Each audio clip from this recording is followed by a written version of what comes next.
Programme timeline सां गॾु आऊं आहियां असद मुमताज़। नाज़रीन, तख़्ते पंजाब ते केरु बरजमान थींदो। सियासी लीडरनि पंहिंजी सियासी मुहिम तेज़ करे छॾी आहे। आसिफ अली ज़रदारी जी चौधरी शुजात सां मुलाक़ात और चौधरी शुजात परवेज़ इलाही जी अॼु हिमायत करे छॾी आहे। नून लीग जे हल्कनि जो दावा आहे त PTI जा 25 मेंबर उन्हनि सां राब्ते में आहिनि। इन में केतिरी सदाकत आहे, अॼु जो प्रोग्राम इन ते ॻाल्हाईंदासीं। गॾोगॾु ॻाल्हाईंदासीं त हाणे PTI जी अॻे हिकमत अमली कीअं हूंदी, PTI पंहिंजे मेंबरनि खे कीअं पंहिंजे कैंप में महफ़ूज़ रखी सघंदी, नून लीग जी कहिड़ी हिकमत अमली हूंदी। इन्हनि तमामु मौज़ुअनि ते ॻाल्हाईंदासीं। इन असांखे प्रोग्राम में जॉइन कयो आहे मुल्क जे नाले वारो तजिज़ निगार ऐं कॉलमिस्ट जनाब सलमान आबिद साहब। सलमान आबिद साहब, प्रोग्राम में खुश आमदीद। जी वालेकुम सलाम जी। सलमान साहब, ये चौधरी शुजात ने तो हिमायत कर दी है परवेज़ इलाही साहब की। क्या बताइए कि आसिफ अली ज़रदारी साहब जिस मुहिम पे हैं, कितने चांसेस हैं उनको कामयाब होने के? देखिए, आसिफ अली ज़रदारी ने पहला फार्मूला ये दिया था कि परवेज़ इलाही साहब ही वज़ीर आला पंजाब होंगे, लेकिन अगर वो मुस्लिम लीग नून के मुत्तफ़िका उम्मीदवार बन जाए जी। वो फार्मूला तो चौधरी शुजात ने और परवेज़ इलाही ने मुस्तरद कर दिया था। दूसरा फार्मूला ये दिया गया था कि जब तक नए इंतखाबात नहीं होते, हमजा शहबाज को ही वज़ीर आला रहने दिया जाए और स्पीकर के तौर पर परवेज़ इलाही अपना किरदार अदा करते रहे। वो फार्मूला भी मुस्तरद हो गया है। और चौधरी शुजात हुसैन ने बड़े वाज़े तौर पे आसिफ अली ज़रदारी को पैगाम दिया है कि अगर पंजाब में चौधरी परवेज़ इलाही की हुकूमत नहीं बनी तो याद रखें फिर मरकज में भी हुकूमत नहीं रहेगी। क्योंकि आपको पता है कि मरकज में 2 वोटों से हुकूमत कायम है, वो 2 वोट चौधरी शुजात साहब के हैं। तो इसलिए बात बड़ी सिंपल सी है कि इस वक्त मेजोरिटी जो है वो परवेज़ इलाही के पास है, वही चीफ मिनिस्टर है। लेकिन अगर कोई अपना अरकान की खरीदो फरोख्त करना चाहता है, लोगों को गायब करना चाहता है, नंबर कम करना चाहता है और उनकी वफादारियों को तब्दील करना चाहता है, तो ये पाकिस्तान की सियासत का पुराना खेल है। अगर जरदारी साहब और नवाज शरीफ साहब या शहबाज शरीफ साहब या हमजा शहबाज मिलकर ये खेल खेलना चाहते हैं तो मैदान हाजिर है, वो खेल खेल लें, लेकिन इससे कोई सियासत और जमहूरियत की खिदमत नहीं होगी। जब मुस्लिम लीग नून ने वाज़े तौर पर मरियम नवाज ने भी अपनी शिकस्त तस्लीम कर ली थी पंजाब में, तो फिर ये राइट बनता था कि वो मुस्लिम लीग काफ और PTI को हुकूमत बनाने दें। लेकिन लगता यह है कि बीच में आसिफ अली ज़रदारी साहब कूद पड़े और कुछ और लोग भी कूद पड़े हैं जो चाहते हैं कि आसानी से PTI की हुकूमत जो है यहाँ पंजाब में ना बने। वो अपना खेल खेलने की कोशिश कर रहे हैं। लेकिन आज ही सुप्रीम कोर्ट के अंदर जब चौधरी परवेज़ इलाही साहब पिटीशन लेके गए हैं कि सुप्रीम कोर्ट ने ये फैसला दिया था कि 22 जुलाई को वज़ीर आला का इंतखाब होगा, तो उन्होंने कहा कि आप अपने ही बनाए हुए फैसलों के ऊपर अमल दरामद करवाएं, क्योंकि पंजाब में तो उन फैसलों के बरक्स काम करने की कोशिश की जा रही है। तो लेट्स सी, देखते हैं कि कल के दिन में क्या कुछ होता है। तो आपको क्या लगता है, क्या नून लीग बड़ी आसानी से चौधरी शुजात साहब जो कह रहे हैं कि वफाक की हुकूमत नहीं बनेगी अगर परवेज़ इलाही साहब नहीं बने, तो नून लीग मान जाएगी इस फार्मूले को कि पंजाब दिया जाए PTI और परवेज़ इलाही साहब? पंजाब भी नहीं मिलना, पंजाब भी नहीं मिलना, ना मरकज किसी को मिलना। देखिए, बात बड़ी सिंपल सी है, मैं पहले भी आपके प्रोग्रामों में कहता रहा हूँ, 2022 इलेक्शन ईयर है। नवंबर में इलेक्शन होने हैं और उसी की तरफ हम जा रहे हैं। ये जो मौजूदा महाजराई है, चाहे मरकज में है, चाहे पंजाब में है, चाहे किसी और भी है, इन सब महाजराई का जो हतमी नतीजा जो है वो नए इंतखाबात हैं। जब तक नए इंतखाबात नहीं होंगे, मुल्क इसी तरीके से एक सियासी और माशी बहरान का शिकार रहेगा। सलमान साहब, आप कह रहे हैं कि नवंबर में इलेक्शन है, लेकिन नवंबर में तो एक बहुत बड़ी चेंज होने वाली है मुल्क में, फिर उसका क्या होगा? नवंबर में नहीं होगी, वो अगस्त सितंबर में, अगस्त में हो जाएगी भैया। 3 महीने पहले आपको पता है नए आर्मी चीफ का ऐलान करना पड़ता है, तो नवंबर में नहीं जाएगी बात, उससे पहले नया आर्मी चीफ का फैसला हो जाएगा। अच्छा, तो अब नून लीग के पास अब क्या ऑप्शंस बचे हैं? क्या नून लीग के पास फ़कत जनरल इलेक्शन ऑप्शंस हैं या फिर दीगर ऑप्शंस भी हैं? नहीं, दीगर ऑप्शन ये भी है कि वो हुकूमत को कंटिन्यू करें, लेकिन हुकूमत चलाना उनके लिए आसान नहीं होगा, क्योंकि इस वक्त कोई पंजाब में अगर उनकी हुकूमत नहीं रहती तो वो तो हुकूमत इस्लामाबाद तक महदूद हो जाएगी उनकी जी। तो वो वहाँ उनको चलाएंगे कैसे, फिर पाकिस्तान के माशी हालात में कैसे लोगों को रिलीफ दे सकेंगे जी। ये बहुत से सवालात हैं जो इस वक्त मुस्लिम लीग का हाल हुआ है। अगर ये 1 साल और हुकूमत करेगी, इससे भी बुरा हाल होगा इस मुस्लिम लीग का, क्योंकि मुस्लिम लीग के पास ऑप्शन कम है। सबसे ज्यादा इस वक्त जो जिसके ऊपर मलबा गिरा है सारे रिजीम चेंज का, वो तो मुस्लिम लीग नून के ऊपर गिरा है। बिल्कुल। अच्छा सलमान आबिद साहब, कुछ ये भी इतलात आ रही हैं कि PTI के अंदर भी कुछ लोग हैं जो अब भी मुखालफत कर रहे हैं परवेज़ इलाही की, क्योंकि वो कह रहे हैं कि 178 मेंबर्स तो हमारे हैं। जब 178 मेंबर्स हमारे हैं, फ़कत 10 मेंबर पे परवेज़ इलाही क्यों वज़ीर आला बने? देखिए, बात यह है कि जो भी पहले भी ये छीना ग्रुप बना था, फिर उसके बाद अलीम खान ग्रुप बना था जी। अलीम खान ग्रुप तो अपनी मौत आप मर गया है, ठीक है। अब छीना ग्रुप रह गया। छीना ग्रुप ने भी तो परवेज़ इलाही की हिमायत का ऐलान कर दिया है। ये छीना ही ग्रुप था ना जिसने ये सवाल उठाया था कि परवेज़ इलाही के मुकाबले में PTI का उम्मीदवार होना चाहिए जी। तो अब तो इस वक्त छीना ग्रुप हिमायत कर रहा है, तो मुझे नहीं लगता कि ये इतना बड़ा इशू है।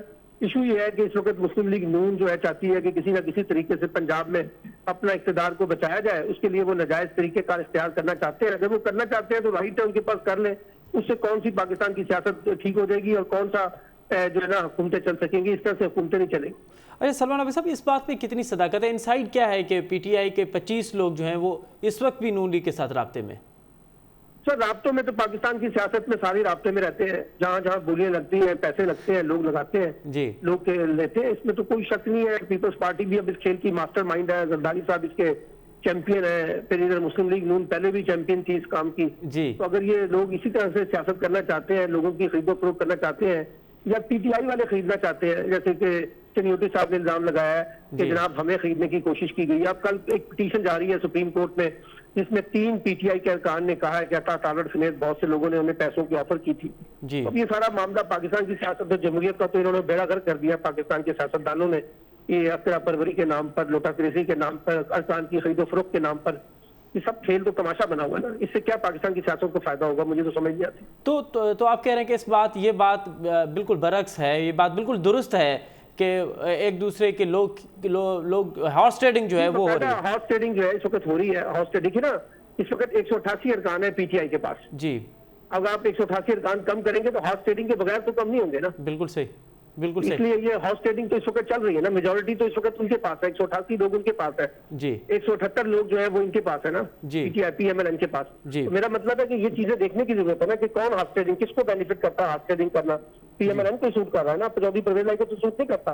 उनके नंबर गेम तो पूरे हैं। जी बिल्कुल। अरे सलमान अभी साहब, अब आ जाते हैं सीएम के इलेक्शन पर। सीएम के इलेक्शन का अब जो मामला होगा वो सेकंड राउंड नहीं होगा, क्योंकि सुप्रीम कोर्ट ने कहा था कि जब तक हाउसफुल है तो उसके बाद जो है फर्स्ट राउंड तस्लीम किया जाएगा। इन केस अगर 5 मेंबरान जो राना सनावला साहब कह रहे हैं कि इधर उधर हो सकते हैं, अगर वो हो जाएंगे तो फिर क्या ये पंजाब का पॉलिटिकल क्राइसिस और ये आईनी क्राइसिस ऐसे ही रहेगा टिल जनरल इलेक्शन? बिल्कुल ऐसे ही रहेगा।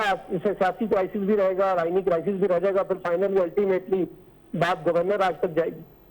अब जब गवर्नर राज लगेगा तो फिर ये असेंबलियां भी टूटेंगी, और वैसे भी असेंबलियां टूट रही है नए इलेक्शन के लिए। अगर इस साल इलेक्शन होने हैं तो अगर ये खेल तमाशा इसी तरीके से जारी रहेगा तो अल्टीमेटली तो वही कुछ होगा ना जो जहां ये जाना चाहते हैं।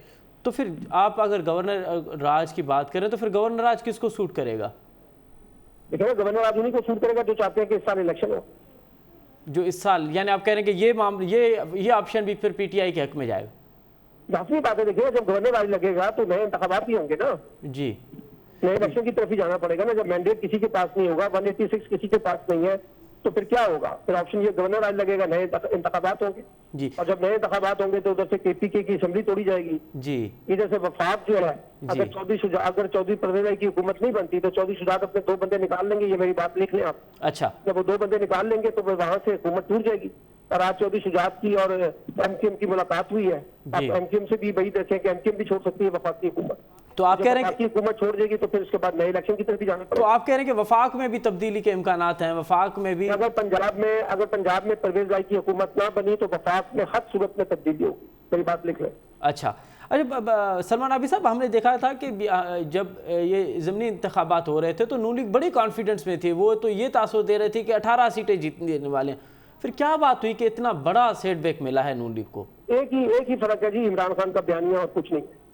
लोगों ने बाय किया, लोगों ने इमरान खान के बयानियों को सच समझा है और लोगों ने समझा कि जी इमरान खान की हुकूमत को जबरदस्ती निकाला गया था, साजिश के तहत निकाला गया था। लोगों को छोड़ दें, जो मुस्लिम लीग नून के रुकने कौमी असम्बली है जावेद लतीफ साहब, उन्होंने तो वाज़ेह तौर पे कह दिया ना कि हम तो तरीके दमाद पेश ही नहीं करना चाहते थे, इदारों के दबाव पे हमने पेश किया था जी। तो ये जो आसिफ अली जरदारी साहब कहते हैं कि मैंने इसका स्क्रिप्ट लिखा था, कि मैं आपके प्रोग्रामों में पहले कहता रहा हूँ कि स्क्रिप्ट जरदारी साहब ने नहीं लिखा, जरदारी साहब इम्प्लीमेंटर है जी। स्क्रिप्ट तो किसी और ने लिखा था, वो बता दिया जावेद लतीफ साहब ने कि जनाब स्क्रिप्ट तो जो है हमें इदारों ने दिया था। इसका मतलब है कि इमरान खान का बयानिया दुरुस्त साबित हुआ ना। तो आप कह रहे हैं कि इमरान खान का बयानिया जो है वो जीत गया, लेकिन क्या ये इस बात में हकीकत नहीं है कि वो जिन लोगों को टिकट्स दी थी नून लीग ने, वहाँ पार्टी के अंदर भी उनके खिलाफ बहुत बड़ी इख्तिलाफ रहा? मैं आपको लिख के दे सकता हूँ। अगर ये मुनव्वर फरकान के मुकाबले में मुस्लिम लीग नून के अपने लोग होते ना जी सर, इनको इतने वोट भी ना मिलते जितने मुनव्वर फरकान को मिल गए। इसलिए कि मुनव्वर फरकान जो है ये बड़े ताकतवर लोग हैं, इलेक्टेबल लोग हैं, इन्होंने तो फिर वोट निकाल लिया। मुस्लिम लीग नून के नाम पे शायद इन्हें वोट भी ना निकलते। तो आप कह रहे हैं कि नून लीग का जो सियासी गिराफ है वो बिल्कुल निचली सतह पे आ चुका है? मैं ये नहीं कहता कि मुस्लिम लीग नून खत्म हो गई है, ये मेरा मौकफ नहीं है, लेकिन इस वक्त जिस वक्त मैं आपसे बात कर रहा हूँ और हालिया ज़िमनी इंतखाबात के नताइज के बाद तो मुस्लिम लीग नून का ग्राफ जो है बड़ी तेजी से गिरा है। और इसका यही वजह है कि मुस्लिम लीग नून को फौरी इलेक्शन सूट नहीं कर रहा। फौरी इलेक्शन तो सिर्फ पीटीआई को सूट करता है ना पंजाब में जी, इसलिए वो उनका ग्राफ तो नीचे गिरा है। वो कैसे रिकवर होंगे ये एक अहम सवाल है। इसीलिए मुस्लिम लीग नून के अंदर कुछ लोग कहते हैं कि हमें फौरी इलेक्शन की तरफ नहीं जाना चाहिए। जी, तो आप क्या कह रहे हैं कि सिर्फ इमरान खान के बयानिए की वजह से नून लीग का गिराफ गिरा है या फिर जो महंगाई हुई है उसका भी कोई? महंगाई जो है वो एक जुज़वी इशू है। अच्छा, महंगाई जो है वो इतना बड़ा इशू नहीं बना जितना बड़ा देखिए ना, लोगों ने जो वोट दिया ना इमरान खान को जी, इस बुनियाद पे नहीं दिए कि जनाब महंगाई बढ़ी है जी, लोगों ने ये कहा है कि इमरान खान को जबरदस्ती निकाला गया है।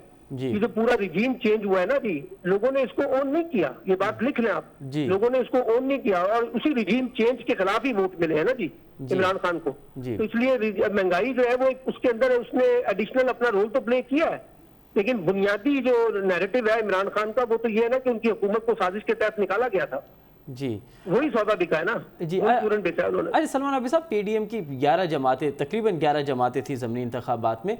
पीपल्स पार्टी का अब क्या होगा पंजाब में? क्या पीपल्स पार्टी कहीं असरअंदाज होगी या बिल्कुल ही स्वीप हो चुकी है?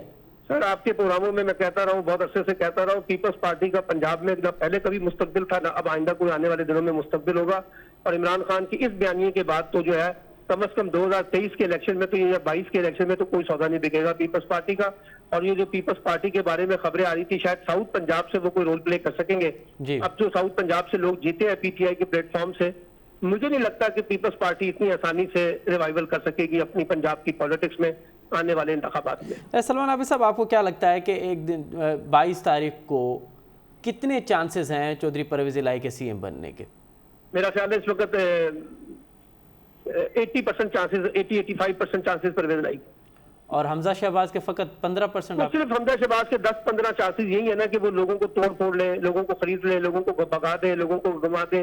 और ये मैं आपको बताऊं कि अगर परवेज इलाही साहब चीफ मिनिस्टर नहीं बनते तो आप देखिएगा कि फिर एक बड़ा सियासी क्राइसिस पैदा होगा। वो सिर्फ पंजाब तक महदूद नहीं रहेगा, मैंने जैसे आपको पहले कहा, मरकज तक जाएगा और उसका अल्टीमेट नतीजा फिर नए इलेक्शन की सूरत में सामने आएगा। सलमान आबिद साहब, बिल्कुल मुख्तसरन बताइएगा कि परसों जब ये इंतखाबात होंगे तो न्यूट्रली रहेंगे या वो असरअंदाज हो सकते हैं इस पर?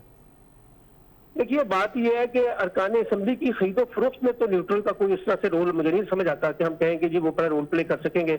इस इलेक्शन के अंदर भी कहा जा रहा था कि इमरान खान ने इल्जाम लगाया था। देखिए इलेक्शन न्यूट्रल में आके डब्बे तो नहीं भरने होते जी। न्यूट्रल तो ज्यादा से ज्यादा रोल प्ले कर सकते हैं प्री पोल कॉन्टेक्स्ट में जो अलायंसेस बनते हैं। वो जो कॉल वाला सिलसिला था वो खत्म हो गया? कॉल वाला सिलसिला जी, कॉल वाला सिलसिला खत्म हो चुका है सर। वो कॉल वाला सिलसिला अब इतना ज्यादा सामने आ चुका है कि अब चीजें डिजिटल दुनिया के अंदर छुपने वाली नहीं है जी। इसलिए वो इस वक्त जितना प्रेशर हमारी एस्टेब्लिशमेंट के ऊपर है ना जी, वो मजीद इसके अंदर अपने आप को एंगेज नहीं करेंगे। बहुत बहुत शुक्रिया सलमान आबिद साहब। आप कह रहे हैं कि 85% चांसेस हैं परवेज इलाही जा, 85% चांसेस आहिनि परिंजे का चूंड थींदी सीएम जी। हाँ ॾिसणो इहो आहे त पंजाब जे तख़्ते पंजाब ते केरु बर्जमान थिए थो पियो, इहो त वक़्तु ॿुधाईंदो। हिते प्रोग्राम में वक़्तु आहे नंढी साई जो साई वठूं था पिया ऐं साई खां पोइ वरी प्रोग्राम में ॿीहर हाज़िर थींदासीं। नाज़रीन, प्रोग्राम में हिकु दफ़ो ॿीहर अव्हांखे भलीकार। अमरीकी डॉलर जी उॾाम ऊची खां ऊची उॾाम जी जेका परवाज़ आहे उहा वधि खां वधि पई थींदी वञे। पाकिस्तानी डॉलर सुस्त खां सुस्त थींदो पियो वञे। अॼु बि अमरीकी डॉलर 4 रुपया महांगो थियो आहे। हाणे ओपन मार्केट में अमरीकी डॉलर 226 रुपयनि ते पहुतो आहे।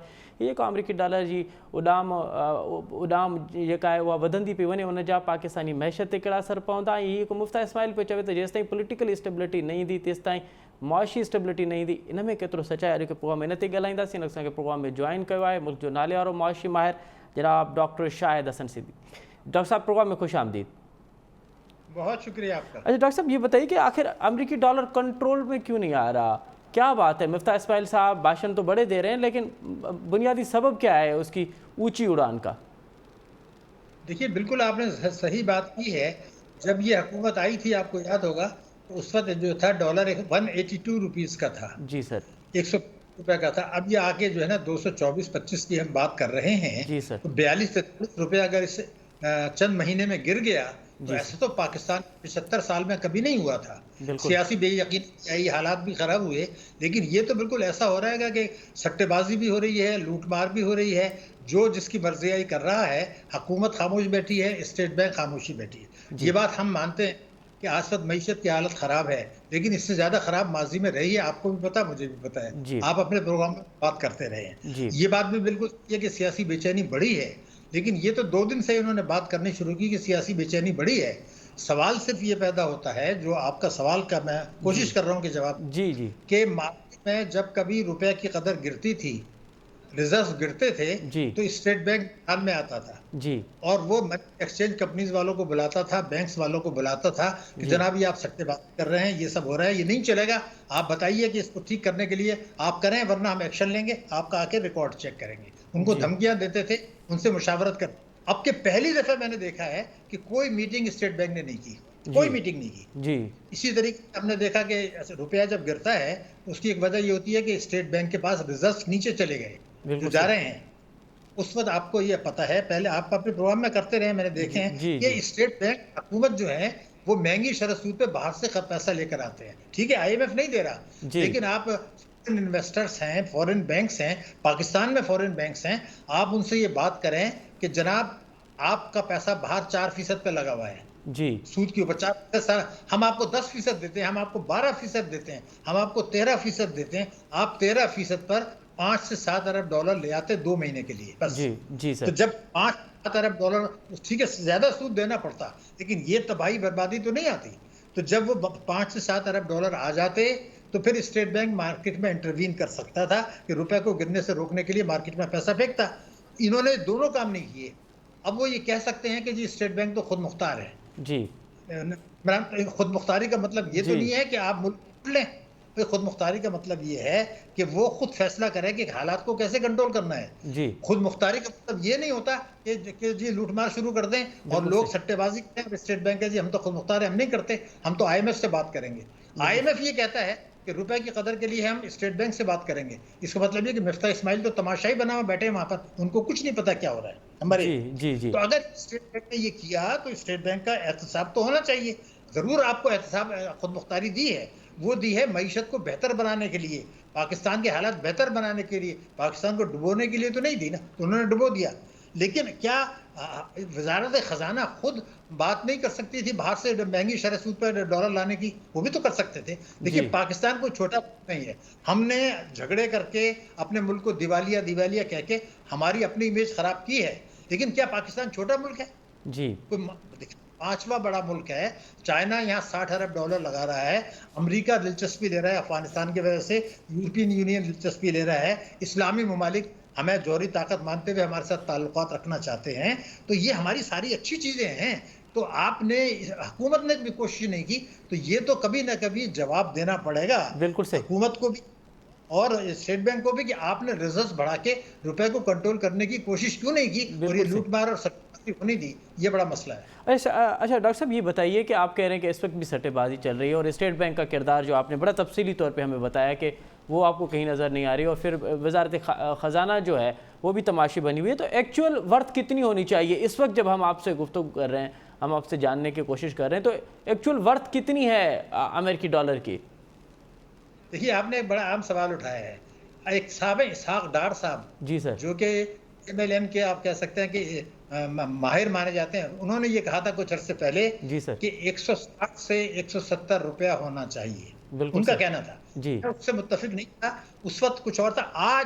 आज अगर ये सट्टेबाजी नहीं हो, हुकूमत जो है कंट्रोल करने की कोशिश करे, स्टेट बैंक कंट्रोल करने की कोशिश करे, तो आपके इस अहम तरीन सवाल का मैं ये जवाब दूंगा कि 190 से ऊपर जो है वो शरारत है, वो लूटमार है। अच्छा, 190 रुपए से नीचे नहीं होना चाहिए, हमारे किसी हालत में नहीं होना चाहिए। बहुत तबाही बर्बादी हुई है, उसके बावजूद 190 से नीचे जाने का कोई जवाब नहीं था। और ये इनको जवाब देना पड़ेगा कि 190 से अगर आप 225 पे ले आए, जब मैं इस आपके सवाल की अहमियत बता रहा हूँ, इस मुल्क में 80 अरब डॉलर की इंपोर्ट्स हैं, 80 अरब डॉलर की इंपोर्ट्स हैं। पेट्रोलियम आपका आ रहा है, खाने पीने की अशिया इंपोर्ट हो रही हैं, वो सारी चीजें महंगी हो गई जी। तो आवाम पिछले गए ना, मईशत तो तबाह हो गई। हाँ, हुकूमत खुश होगी कि जी मुझे टैक्सेस ज्यादा मिल जाएंगे, कि जब आप 100 डॉलर के हैं तो टैक्स तो रुपीज में लगता है, इनको भी टैक्स मिल गए। जिन्होंने चोरी का पैसा डॉलर में रखा है उनके भी फायदा हो गया जी, इंपोर्टर्स का फायदा हो गया, मुनाफा कमा लिया। तबाह कौन हुआ? पाकिस्तान की मईशत, पाकिस्तान की साख और पाकिस्तान के 22 करोड़ आवाम। तो जी। ये बहुत संगीन मामला है मेरे अच्छा ख्याल से। डॉक्टर साहब, ये जब डॉलर महंगा होता है, एक तो आम बात यह है कि हमारे कर्ज जो है वो बढ़ जाते हैं, और क्या क्या चीज़ें हैं जो एकदम बढ़ जाती हैं और जिसका नुकसान हमारी मैशत को भी होता है और उससे बढ़कर भी आम आदमी को उसका नुकसान होता है? जी बिल्कुल सही बात आपने की। जो आपने बात की वो ये की कि जो हमारे बैरूनी कर्जे हैं जी। वो रुपीज में कन्वर्ट होते हैं। तो मेरा अंदाजा ये कि अभी जो कुछ तबाही बर्बादी आई है, कोई 5,500 अरब रुपया बैरूनी कर्जे मुल्की करेंसी में बढ़ गए, जो आपने खुद इशारा कर दिया। जी। लेकिन इसके अलावा क्या होता है, अभी मैंने कहा कि आप तो खाने पीने की अशिया, आप तो गेहूं भी इंपोर्ट कर रहे हैं, आप तो चीनी भी इंपोर्ट कर, आप पेट्रोल तो करते ही करते हैं, खाने का तेल भी करते हैं, पाम ऑयल भी करते हैं। तो ये जो आपकी इंपोर्ट्स हैं, ये सारी तो जब रुपीज में कन्वर्ट होंगी तो महंगी होंगी। जी। पाकिस्तान महंगी बढ़, फिर उस पर हुकूमत अपनी ड्यूटी लगाती है, उस रुपीज पे लगाती है, तो हुकूमत की ड्यूटी भी बढ़ गई। तो पेट्रोल बढ़ा, सारी तमाम इंपोर्टेड चीजें बढ़ी। तो जब इंपोर्ट की चीजें बढ़ी तो हमारा मुल्क तो इंपोर्ट का है, तो उससे महंगाई बढ़ी, पेट्रोल के दर बढ़े, खाने पीने की अशिया की कीमतें बढ़ी, ट्रांसपोर्ट के किराए बढ़े। तो ओवरऑल जो महंगाई होगी, महंगाई वो 22 करोड़ आवाम के ऊपर आएगा, नंबर एक। जी। दूसरा ये कि जब आप इंपोर्ट्स महंगी होंगी तो जो आपकी सनतें हैं वो मशीनरी भी मंगाती हैं, रॉ मटेरियल भी मंगाती हैं, उनकी सनतों की पैदावारी लागत जो है वो बढ़ेगी, उसका भी असर महंगाई पे जाएगा। फिर जो आप कर्जे अदा करते हैं, बाहर सूद अदा करते हैं, उसके लिए रुपीज में ज्यादा रुपीज मुख्तस करने पड़ेंगे आपको, क्योंकि रेट गिर गया, तो आपका फिर बजट खसारा पड़ेगा। यानी चारों तरफ से मईशत को कुचला जाता है, 22 करोड़ आवाम को नुकसान होता है। फायदे में कौन रहता है? हुकूमत, इंपोर्टर्स और सट्टेबाज। अच्छा ये जी जी जी जी अच्छा डॉक्टर साहब, ये बात जो कही जा रही है कि डॉलर की ऊंची उड़ान हो है, डॉलर इसलिए भी कंट्रोल में नहीं आ रहा क्योंकि यहाँ पे पॉलिटिकल स्टेबिलिटी नहीं है, क्या वाकई सिर्फ पॉलिटिकल स्टेबिलिटी की वजह से डॉलर कंट्रोल हो सकता है या कुछ और सबब भी हैं इसके ऊंचे बढ़ने के?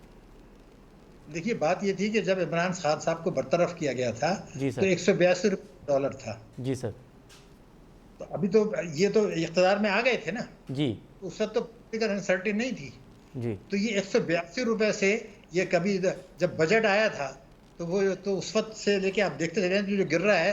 तो पॉलिटिकल स्टेबिलिटी 2-3 रोज में जो फर्क पड़ा है 10-11 रुपए का, इसको मैं मानता हूं कि ये पॉलिटिकल जो आता है कि पंजाब में हुकूमत आती है नहीं आती है, कौन आता है, ये तो एक वजह है। लेकिन ये पिछले 3-4 दिन में बढ़ा है, इससे पहले इतना बड़ा मसला नहीं था। ये तो कह रहे थे हम हुकूमत करेंगे, कर्जे लेंगे, सब कुछ चलाएंगे। हुआ क्या है मैं आपको वजह बता। जी सर। देखिए, जब मिफ्ता इस्माइल साहब का भी आपने जिक्र किया, मिफ्ता इस्माइल साहब ने 24 अप्रैल को जब ये हुकूमत बनी थी, ये वाशिंगटन गए थे और 24 अप्रैल को उनका ये बयान रिकॉर्ड पर है कि हमें मई तक IMF से कर्जा मिल जाएगा, मई तक। जी। तो अगर मई तक आता तो ये तो 185 रुपए पर डॉलर होता, 190 रुपए पर डॉलर होता।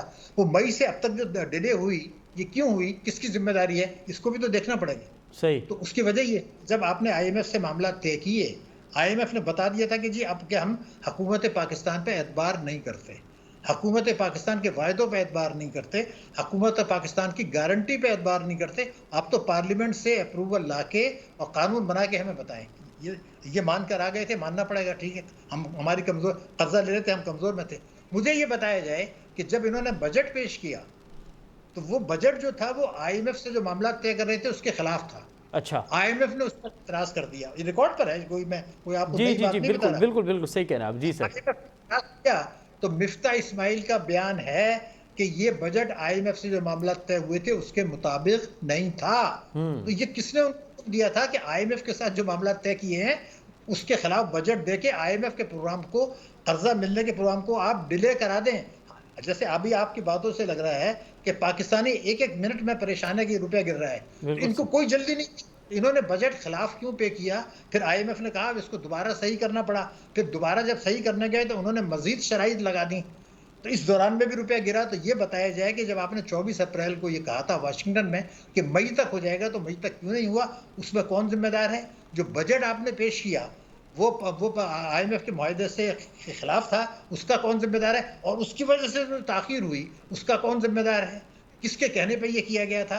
ये सारे वो सवालात हैं, जब तो तारीख बनेगी पाकिस्तान की तो ये सारे सवालात उठेंगे। ये पूछा जाएगा कि भाई इमरान खान साहब ने 28 फरवरी को मुआहदा तोड़ा, उसके बाद हालात ख़राब हुए, उसके बाद बहरान आया, तो इन्होंने आके भी कोई कसर नहीं छोड़ी। स्टेट बैंक ने भी कोई काम नहीं किया, हुकूमत ने भी नहीं किया, IMF के प्रोग्राम भी आपने ताखीर कर दी, बजट भी आपने अपने खिलाफ दे दिया। तो कौन सा काम आपने ऐसा किया कि मईशत ठीक हो और रुपया कंट्रोल हो। वरना मैं अब भी कहता हूं जी कि अगर ये हालात चलते तो 190 रुपए पर डॉलर होता, 190 2025 में। ये मैं मानता हूं कि जब IMF का प्रोग्राम आपका मंजूर हो जाएगा, पैसा आ जाएगा, आपके दोस्त ममालिक आपको कर्जा दे देंगे, तो उस पैसे की वजह से रुपए में कुछ बेहतरी आएगी। लेकिन वो 190 की बात जो थी वो अब खत्म हो गई। अब ये 205 या उससे ऊपर जाके जाएगा जब भी होगा। तो ये जो मुस्तकिल नुकसान हो गया। तो डॉक्टर इस साल हमारा साहब कतई कलामी माफ, जहाँ तक मैं समझने की कोशिश कर रहा हूँ और हमारे नाज़रीन भी ये समझने की कोशिश करेंगे यकीनन, कि आप कह रहे हैं कि अब डॉलर जो है वो मतलब डबल सेंचुरी से नीचे नहीं आएगा, ये भले कुछ भी कर ले। नहीं, ये करना अब क्या करेंगे? देखिए, जब आपके हाथ से चीज निकल गई, देखिए हमारा ये होता है, मुझे याद है मैंने आपके प्रोग्राम में ये कहा था, आप निकालिए, कि ये जो स्टेट बैंक को खुद मुख्तारी दे रहे हैं, इसके बड़े खतरनाक बिल्कुल बिल्कुल बिल्कुल बिल्कुल ठीक है। अब मैं सवाल पूछता, चलो खुद मुख्तारी तो दे दी, आज जो गवर्नर है वो कौन है? वो ये जो IMF का आदमी यहाँ आया हुआ है, बिल्कुल एक्टिंग गवर्नर। तो क्या कम से कम अपना हाथ पे तो ले आओ यार। जी बिल्कुल सही कह रहे हैं। इसलिए कह रहा हूँ कि अगर ये गवर्नर आपका ना ऐसा आदमी होता है जो IMF के बजाय आपसे भी बात करता, अपने मुल्क का भी सोचता, तो वो कुछ ना कुछ कर लेते। अब ये नहीं आएगा, ये 200 भी मैं नहीं कहा है, मेरे ख्याल से तो मुझे तो लगता है ये 205 से नीचे नहीं आएगा, 190 पर होना चाहिए। अब कभी ये हिसाब लगा कि अगर 190 से 2005 का जो फर्क है, ये 2005 में आज कह रहा हूँ ना, अगर मजीद तबाही, इनके हाथ से चीजें निकल गई हैं, इसलिए कि IMF आपको तंग कर रहा है। आपको देखा, मूडीज ने आपकी रेटिंग गिरा दी, चारों तरफ से हमारे घेरा तंग हो रहा है, और ये आपस में लड़ रहे हैं कि इसको गिराओ, पंजाब में कल आएगा, कौन आएगा? अरे भाई कौन आएगा? पहले अपने मुल्क के हालात तो ठीक करो। पहले चाहिए था इमरान साहब को, इनको साथ बैठते, सारे जरदारी साहब साथ बैठते, शहबाज शरीफ साथ बैठते और कहते एक हफ्ते के लिए हम झगड़ा बंद कर रहे हैं, आप हमने इस रुपए को ठीक करते हैं, हम मिलकर कोशिश करते हैं, अपने मुल्क को ठीक कर रहे हैं, उसके बाद लड़ें भी, हुकूमत के लिए भी करें। ये तो नहीं है कि पंजाब में कौन आएगा वो ज्यादा अहम है, IMF अहम नहीं है, रुपए की कदर आम नहीं है, महंगाई आम नहीं है। महंगाई इस वक्त है 21.3%, हुकूमत के मुताबिक 21.3%, भारत में 8% है। इनको आईना मुझे दिखाने की जरूरत नहीं, आपको जरूरत नहीं है कि भारत अगर 8% पे चल रहा है तो आप किस खुशी में 21.3 पे चल रहे हैं, और खाने पीने की अशिया तो 25% पर महंगाई है। बिल्कुल मेरे जो गरीब अवाम है, करोड़ों अवाम है, उनका कौन सोच रहा है? बिल्कुल सही, बहुत का कौन जाएगा, अवाम का और मईशत का कौन सोच रहा है? ये है वो बुनियादी सवाल जो आपको अपने अवाम को समझाना है कि खुदा के लिए होश के नाखून लें, ये जिंदाबाद बात छोड़े, आप महंगाई की बात करें, हुकूमत पे दबाव डालें, तमाम पार्टियों पे दबाव डालें कि भाई आप ये मिलके बैठे, हालात तो ठीक करें पहले। बिल्कुल बिल्कुल सही कह रहे हैं आप डॉक्टर शहादत हसन सिद्दीकी साहब, बहुत शुक्रिया, आपने बड़े तफसीली तौर पे हमें आगाह किया कि डॉलर जो है वो क्यों कंट्रोल नहीं हो रहा और हुकूमती पॉलिसीज़ क्या हैं। बहुत शुक्रिया डॉक्टर शहादत हसन सिद्दीकी साहब। नाज़रीन, डॉक्टर शहादत हसन सिद्दीकी साहब जो तफसीली तर्जु ॿुधियो, उन जो चवणु आहे त हिन वक़्तु जेको डॉलर वधियो आहे उहो त हिकु ॿिनि ॾींहंनि में का पॉलिटिकल अनस्टेबिलिटी आहे उन ते आहे, बल्कि नून लीग जी हुकूमत जॾहिं खां इक़्तिदार में आई आहे उहा डॉलर खे कंट्रोल करण में मुकमल नाकाम वई आहे। जेको स्टेट बैंक जो किरदारु रहियो आहे, हिन वक़्तु जेको वज़ीर ख़ज़ाना आहे या वज़ारत ख़ज़ाना जेका आहे उनजो किरदारु आहे, उहो बि अवां तफ़सीली तौर ते ॿुधो। असां हिकिड़ो ॿियो मुआशी माहिर, मुल्क जो मुआशी माहिर डॉक्टर अतीकुर रहमान साहब असांखे जॉइन कयो। अतीकुर रहमान साहब खां ॼाणींदासूं त आख़िर कहिड़ा सबब आहिनि त डॉलर के हिन वक़्त ताईं कंट्रोल करण में हुकूमत नाकाम हुई है। अतीकुर रहमान साहब, प्रोग्राम में खुश आमदीद। आपकी नज़र में क्या असबाब हैं डॉलर की ऊंची उड़ान पे, और आखिर क्यों कंट्रोल नहीं हो रहा डॉलर? बहुत शुक्रिया आपका। सबसे पहले बात तो ये है कि आपको पता होना चाहिए कि fundamentally country has run out of money, पैसे नहीं है जी, ठीक है, पैसे नहीं है। जब पैसे नहीं है तो डॉलर हो चाहे रुपये हो, आप इसका मुकाबला कैसे कर सकते हैं जी। हमारे यहाँ हो रहा क्या है कि पैसे नहीं है, पैसे खत्म हो गए, खजाने खाली हो रहे हैं जी, और पूरा मुल्क जो वो मसरूफ है पॉलिटिकल ड्रामास में जी, ड्रामे हो रहे हैं, सुबह शाम दोपहर रात पॉलिटिकल ड्रामा जी। इसका मतलब ये है कि पॉलिटिकल चार्टर ने इकोनॉमिक चार्टर पे इम्पोर्टेंस ली थी। जब इकोनॉमिक चार्टर ही नहीं होगा, सारे मिलकर अपनी बातें करते हैं, सारे मिलकर बैठ के मुल्क की भलाई के लिए नहीं सोचेंगे, तो इसी तरह रूपी का असर होगा और डॉलर बेतुके बेशुबा बगैर किसी कंट्रोल के इतने जंप पे ले रहा है जैसे पता नहीं क्या हो रहा है, दुनिया में कहीं नहीं हो रहा होगा ऐसा जी। हाँ, बैक टू वर्ड्स हो रहा है, सिचुएशन इस तरह की हो रही है, डिक्लाइन हो रही है सिचुएशन, ठीक है ना। अब इंटर बैंक में देखिए डॉलर आप जैसे जिक्र कर रहे हैं तो 225 का लेवल है उसका, इस वक्त हिट किया उसने और उससे भी ज्यादा गया, आगे 230 तक भी गया है जी। ये सब कुछ की रीजन जो है पॉलिटिकल अनसर्टेनिटी और जो कुछ मैंने अभी बयान किया आपको जी कि सारे पॉलिटिकल ड्रामा में लगे हैं और अनसर्टेनिटी की सिचुएशन है, इकोनॉमिक सिचुएशन तो कोई देख रहा नहीं है। ये फैक्ट है। आप कुछ भी बात कर ले, घुमा घुरा के कोई सी भी आप मैशत कह लें, असल बात यही है। दूसरी बात ये है कि जब आपने देखा कि इकोनॉमिक वॉच, फिच ने और दूसरों ने अपने आउटलुक्स को रिवाइज किया और उसको नेगेटिव पे ले आए, तो इसका एक डायरेक्ट इम्पैक्ट जो है ना हमारी करेंसी मार्केट और स्टॉक एक्सचेंज पे पड़ा। स्टॉक एक्सचेंज पे तो ब्लफ बात हो ही गया, जो भी है बिलियंस का लॉस हुआ है, तो साथ में डॉलर जो है उसने रुपी को और शेड कर दिया और रुपी जो है वो बुरी तरह फॉल होना शुरू हो गया। एक रीजन तो ये भी है। दूसरा ये है कि जब आपके पास पैसे नहीं होंगे और बैंक्स को डॉलर्स में पेमेंट करनी होगी, तो वो स्टेट बैंक से पैसे मांगेंगे और उनको नहीं मिलेंगे अगर डॉलर्स में, तो जाहिर है वो मार्केट से लेंगे। जब वो मार्केट से लेंगे तो मार्केट में शॉर्टेज आएगी, डिमांड एंड सप्लाई का फॉर्मूला होगा, और जब डिमांड होगी बढ़ती चली जाएगी तो डॉलर का रेट अगेंस्ट रुपी ऑटोमेटिकली बढ़ता चला जाएगा। ये चंद रीजन है, जिसके अलावा और कोई रीजन नहीं है जिसकी वजह से ये सूरत हाल है। ये सब कुछ सेगमेंट टेम्पररी है। अगर पॉलिटिकल सिचुएशन ठीक हो जाए और आपस में एक दूसरे के साथ ज्यादा ध्यान इकोनॉमिक सिचुएशन। अतीक रहमान साहब ये तो सही कह रहे हैं कि पॉलिटिकल अनस्टेबिलिटी की वजह से ये सब कुछ हो रहा है, लेकिन आपके पास तजावीज़ क्या है? क्या फौरी तौर पे हुकूमत को करना चाहिए डॉलर को कम करने? अभी तो मैंने आपको एक तजवीज़ दी सर, पॉलिटिकल अनसर्टेनिटी को कम करें जी, पॉलिटिकल चार्टर को प्रेफरेंस नहीं दें, इकोनॉमिक चार्टर को प्रेफरेंस दें, और इसके अलावा क्या तजवीज़ हो सकती है? सारे मिलकर बैठे, सर जोड़े कि हम अपने मुल्क की इकोनॉमिक कंडीशन को कैसे कर सकते हैं कम, हम अपने फॉरेन एक्सचेंज को कैसे डेवलप कर सकते हैं। पर नॉन रेसिडेंट पाकिस्तानी कब तक मदद करते रहेंगे? 31 बिलियन डॉलर का तो उन्होंने अब तक आपको आपकी पहुंच तक पैसे पहुंचा दिए, इतना सारा कुछ कर दिया।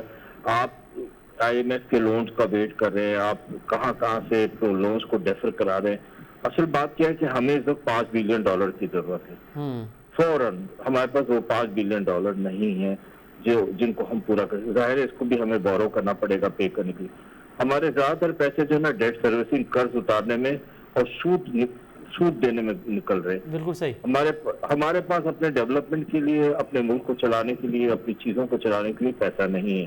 मैंने इब्तिदा में कहा था कि फंडामेंटली बिल्कुल सही country has run out of money. जब मनी नहीं होगा तो सारी चीजें प्रॉब्लम्स क्रिएट होगी। हमारे पास किसी तरह पैसे आ जाए, हमारी एक्सपोर्ट्स बढ़ जाए, हमारी इंपोर्ट्स घट जाए। इमरजेंसी के तौर पे इंपोर्ट्स को घटाने पे ध्यान देना चाहिए, लेकिन इंपोर्ट्स नहीं घट रही हैं। बिल्कुल सही देख रहे हैं मुस्तकिल इंपोर्ट बढ़ रही हैं। ये सबसे बड़े रीजन है ना। ये इकोनॉमिक पॉलिसीज नहीं है, कोई रोड मैप नहीं है, किधर जा रहे हैं हम लोग, क्या प्लान कर रहे हैं, कौन सी प्लानिंग पे काम हो रहा है। बिल्कुल सही कह रहे हैं, बिल्कुल सही कह रहे हैं। बहुत शुक्रिया अतीकुर रहमान साहब, डॉक्टर शाहिद हसन सिद्दीकी साहब।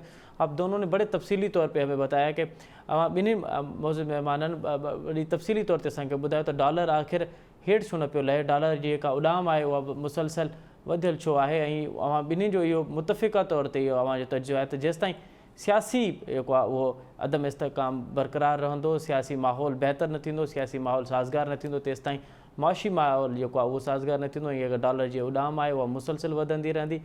हाणे सियासी लीडरनि ते इहो लागू थो थिए, इहो फ़र्ज़ु लागू थो थिए त उहो कम अज़ कम माशी हवाले सां पंहिंजी पॉलिसी जोड़नि, को मुल्क में सियासी माहौल साज़गार कनि त जीअं बाक़ी दुनिया में भी कम असांजी मैशियत आहे उहा उनखे लाइ अट्रैक्टिव थिए। ऐं जेसिताईं इहो न थींदो तेसिताईं माशी तौर ते कंहिं क़िस्म जी का बहितरी थियण जा इम्कान कोन्हनि। नाज़रीन, प्रोग्राम जो अॼोको वक़्तु पंहिंजी पुॼाणी थो पहुचे। असद मुमताज़ रिट खे ॾींदा इजाज़त। अल्लाह भाई।